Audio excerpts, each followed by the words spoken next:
nag-join ako sa company to October 2005. And then success story siguro ng sarili ko dito.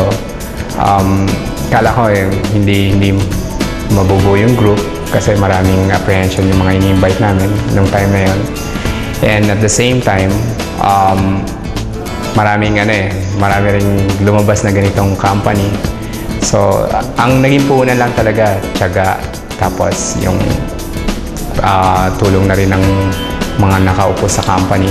Yun yung tinitingnan namin nung time na yun yung mga may-ari. And nabuo ng unti-unti, lumaki.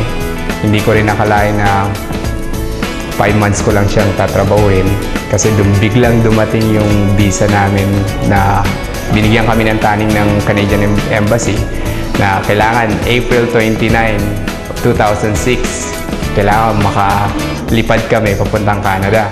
Basically, iniwan ko siya pero naiwan ko siya ng buo siya. At the same time, nakapag-train ako ng mga leaders ko eh. So, nag-start ako, nung umalis ako, kumikita ako ng mga 20,000 average ko yan per month.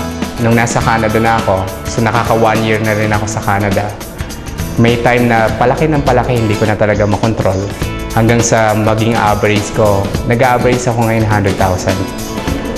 Ito yung one classic example nga na sinasabi ko nga sa grupo na money works for me. I'm not the one working for money anymore. Kasi nga, nabuo ng maayos yung grupo, lumaki ng lumaki, and at the same time, maraming pasasalamat yung ginagawa ko sa kanila na kung hindi dahil sa company, yung paniniwala ko sa company na ito magiging successful. Kita naman talaga sa industriya ng network marketing.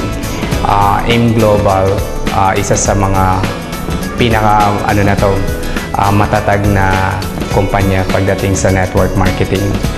Unang-una, napakaganda ng product. Isa sa pinakamagandang marketing plan.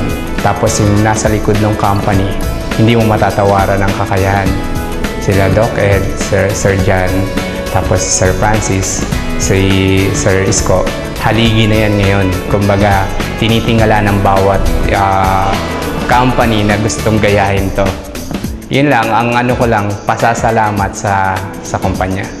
So, success story, hindi ko na mapipigilan ang income ko dito. Kahit anong mangyari.